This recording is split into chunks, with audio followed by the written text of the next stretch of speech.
দারুণ স্বাদের মাছ ভুনা রেসিপি আজ আমি আপনাদের সঙ্গে শেয়ার করব। হ্যালো এভরিওয়ান, আসসালামু আলাইকুম। এখানে আমি বড় সাইজের একটা মাছের 6 থেকে 7 পিস নিয়ে নিয়েছি। এখন এই মাছগুলো আমি খুব ভালোভাবে কেটে পরিষ্কার করে নিয়ে তারপরে এটা আমি লবণ হলুদ মাখিয়ে খুব ভালোভাবে ভেজে উঠিয়ে নিচ্ছি। খুব বেশি ভাজা যাবে না, যেহেতু মাছ ভুনা করব এবং সরিষা বাটা দিয়ে রান্না হবে, তাই মাছগুলো বেশি ভাজলে মশলাটা খুব ভালোভাবে মাছের সঙ্গে মিশবে না।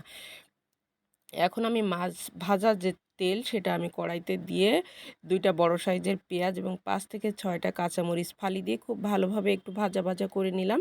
খুব বেশি ভাজা ভাজা করে নিতে হবে যেন কাঁচা গন্ধটা না থাকে। তারপর আমি সরিষা বাটা দিয়ে দিলাম 1 টেবিল চামচ আদা রসুনের পেস্ট এবং দিয়ে দিলাম 2 টেবিল চামচের মতো পেঁয়াজের পেস্ট এবং 2 টেবিল চামচের মতো কাঁচামরিচের পেস্ট। এখন আমি পরিমাণ মতো লবণ হলুদ এখানে আমি অ্যাড করে দিচ্ছি।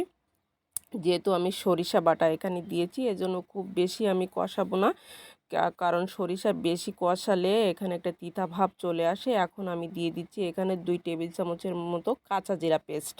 এখন আমি মশলাটা খুব ভালোভাবে কষিয়ে নিব। এখনও আমি হলুদ অ্যাড করি নাই, কারণ এই পর্যায়ে হলুদ অ্যাড করলে মশলাটা বেশি ভেজে যাবে এবং তিতা লাগতে পারে। এখন আমি যখন মশলা থেকে তেল ছেড়ে দিয়েছে, তখন আমি হলুদ অ্যাড করে পরিমাণ মতো পানি দিয়ে দিলাম। তারপর আমি মাছগুলো অল্প একটু পানি দিয়ে খুব ভালোভাবে কষিয়ে নিব। পানিটা যখন শুকিয়ে আসবে তখন আমি পরিমাণ মতো পানি দিয়ে দিব, যতটুকু আমি রাখতে চাই সেইভাবে আমি পরিমাণ মতো পানি দিয়ে তারপরে একটু পানিটা যখন ফুটে আসবে তখন আমি এখানে একটা মশলা আমি অ্যাড করব, যেটা বাজারে পাওয়া যায় মাছের মশলা।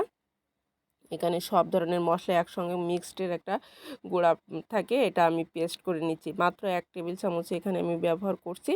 7 পিস মাছের জন্য 1 টেবিল চামচ মাছের মশলা নিয়ে আমি এখানে অল্প পরিমাণ পানি দিয়ে সেটা গুলে নিয়ে তারপরে একেবারে শেষ পর্যায়ে মাছে দিয়ে আমি 5 মিনিটের মতো রান্না করে নিচ্ছি।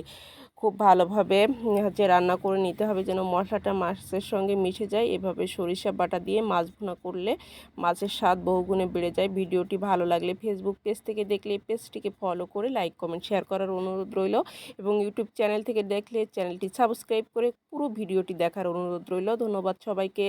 দেখা হবে আবারও নতুন কোনো রেসিপি।